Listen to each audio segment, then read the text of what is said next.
Hello students. Last lecture में हम लोगों ने सेट और सेट की एप्लीकेशंस देखी थी और हमें ये चीज़ समझने की कोशिश की थी कि सेट की कंप्यूटिंग में क्या प्रैक्टिकल एप्लीकेशंस हो सकती हैं, जिसमें मैंने आपको एक दो एग्जांपल्स दी थी। और अभी भी जब अगर आप एज ए प्रोग्रामर इस फील्ड को ज्वाइन करते हैं तो बहुत सारे प्रॉब्लम्स के लिए आपको सेट थ्योरी और सेट्स को यूज़ करना पड़ेगा। ठीक है, मिसाल के तौर पे यूनियन कितना सिंपल है और हम बचपन से देखते आ रहे हैं, मगर क्यों यूनियन लेते हैं, सेट्स का सेट का इंटरसेक्शन क्यों लेते हैं। तो बहुत सारे प्रॉब्लम्स से हम सॉल्व करने की कोशिश करते हैं। फॉर एग्जांपल मैंने एग्जांपल दी थी कि अगर मेरे पास फेसबुक यूज़र्स का रिकॉर्ड आ रहा है और व्हाट्सअप यूज़र्स का रिकॉर्ड आ रहा है, तो मैं ये देखना चाहता हूँ कि इंटरनेट यूज़र्स कितने हैं, तो मैं इनका यूनियन ले लूँगा। और मैं देखना चाहता हूँ ऐसे यूज़र्स कौन कौन से हैं जो फेसबुक और व्हाट्सअप भी यूज़ करते हैं, तो मैं इनका इंटरसेक्शन ले लूँगा। और मैं ऐसे यूज़र्स वो जो व्हाट्सअप यूज़ करते हैं या फेसबुक यूज़ नहीं करते, तो इस तरह के कुछ बेसिक डेटा साइंस के अंदर एनालिसिस करने के लिए मैं इन सब को ऐसे सेट में रख के सेट्स के थ्रू सॉल्व करता हूँ। तो सेट की एक बहुत रिलेशंस है सेट्स में। तो एक चीज़ यूज़ होती है जिसे कहते हैं सेट पार्टीशंस। सेट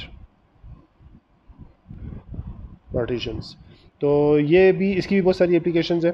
बहुत सारे प्रॉब्लम्स को सॉल्व करने के लिए हम सेट पार्टीशंस को यूज़ करते हैं। इसके कुछ थ्योरेटिकल बैकग्राउंड्स हैं। किसी भी चीज़ के आपको थ्योरेटिकली चीज़ें समझ में आ जाए तो आप उसकी मदद से आप किसी भी प्रॉब्लम को उसके अंदर फिर मॉडल कर सकते हैं।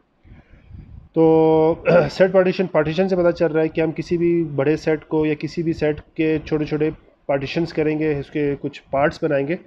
मगर पार्ट्स बनाते वक्त हमने उनकी तीन चीज़ों का ख्याल रखना है। पहला है कि जो भी आपने इसका सब पार्ट लिया है वो नॉन एम्प्टी होना चाहिए, मतलब नॉन एम्प्टी होना चाहिए। आप एम्प्टी सेट नहीं ले सकते। ठीक है, एम्प्टी सेट को आप नहीं ले सकते।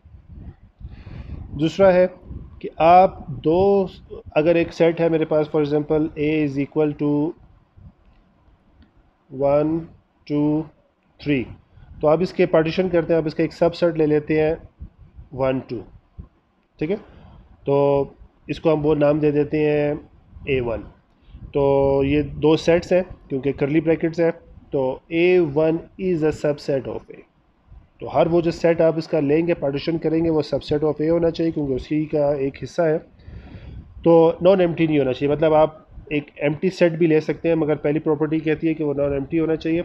दूसरी प्रॉपर्टी ये कहती है कि जो भी सेट आप ले रहे हैं, मिसाल के तौर पे मैं इसका एक सेट लेता हूँ 1 2 और A2 लेता हूँ 3, तो इसके जो भी आपने पार्टीशंस की है, इन दोनों, ये सारी पार्टीशंस की आपस में ये डिसजॉइंट होने चाहिए। डिसजॉइंट हमने लास्ट लेक्चर में देखा था कि डिसजॉइंट होने से क्या मतलब होता है हमारा।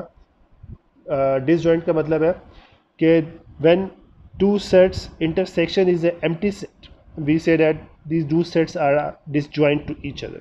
ठीक है, तो यानी कि अगर आपने A1 और A2 ये दो इसकी पार्टीशंस ली हैं और इसका अगर आप इंटरसेक्शन लें तो आपके पास एक एम्प्टी सेट आएगा। ऑफ कोर्स A1 A2 का इन दोनों में कुछ चीज़ कॉमन नहीं है, एम्प्टी सेट हो, तो ये प्रॉपर्टी होनी चाहिए कि distinct members of partition, partition को हम ज़ाहिर करते हैं इस चीज़ से। ठीक है, शुड बी डिसजॉइंट, शुड नहीं, आर डिसजॉइंट।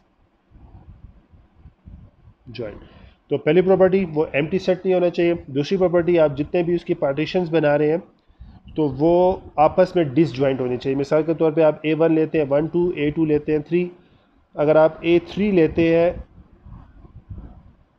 1 3, अब ये इसकी पार्टीशंस नहीं है। ये बेशक के A3 is a subset of A, A2 is a subset of A, A1 is a subset of A, but theoretically ये इसकी पार्टीशन नहीं है। क्यों? 1 3, अगर मैं इसको हटा भी दूँ, 1 2 एंड 1 3 का अगर इंटरसेक्शन ले तो आपके पास 1 आता है, ये डिसजॉइंट नहीं होते। तो इस वजह से हम ये कहेंगे कि ये सेट पार्टीशन की थ्योरी को फुलफिल नहीं करे, तो ये A1 और A3 is not the partition of A. तो तीसरी प्रॉपर्टी ये है, union of all the partitions should be equal to ए।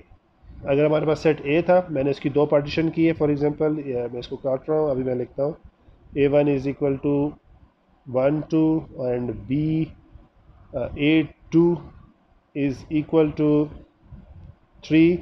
तो यूनियन ऑफ ये सारी किसके हिस्से बन जाते हैं, ये बन जाते हैं पार्टीशन के। पार्टीशन को कैसे लिखेंगे आप ऐसे, ठीक है, इज इक्वल टू 1 2 कोमा 3। तो इन सब इसमें जितने भी सेट है, इस केस में हमारे पास इसके अंदर 2 सेट्स हैं, मगर इसके अंदर 3 4 5 10 15 20 डिपेंडिंग के लेंथ कितनी थी, मेंबर्स कितने थे सेट्स के अंदर। तो आखिर में उन सब का यूनियन, जो इस सेट के अंदर जितने भी सेट हैं उन सब का अगर आप यूनियन लें तो वो ए दोबारा बनना चाहिए। मतलब इन सब का अगर आप यूनियन लें तो आप देखें, इसका अगर आप यूनियन लें तो आपके पास क्या बनता है, 1 2 3। तो ये 3 करेक्टरिस्टिक्स होल्ड करनी चाहिए, तब आप कह सकते हैं कि आप ये इसकी पार्टीशंस हैं। अभी नेक्स्ट वीडियो में हम 1 2 एग्जांपल्स करेंगे और हम ये समझने की कोशिश करेंगे, जैसे मैंने अभी एमसीक्यूज़ में आप लोगों को बहुत सारे इस तरह के क्वेश्चन ट्रिकी देने थे, बट इट्स गुड कि आपकी क्लास में लड़का अब्दुल सलाम है जिसने ये क्वेश्चन पूछ लिया और मैं इसको मज़ीद एक्सप्लेन कर रहा हूँ।